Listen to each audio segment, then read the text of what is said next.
You are looking at Julian's pronunciation guide, where we look at how to pronounce better some of the most mispronounced words in the world, like this other curious word. But how do you say what you're looking for today?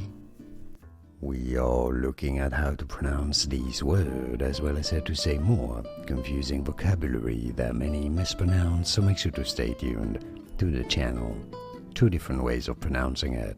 The most common pronunciation in English, in British English in particular, is as atoll. Stress on the first syllable, atoll. Now in American English it is also said, and it is correct to say it as atoll, atoll, or atoll. And now you know. More videos for you here to learn more correct pronunciations like this video. If you found it useful, thanks for your support and thanks for watching.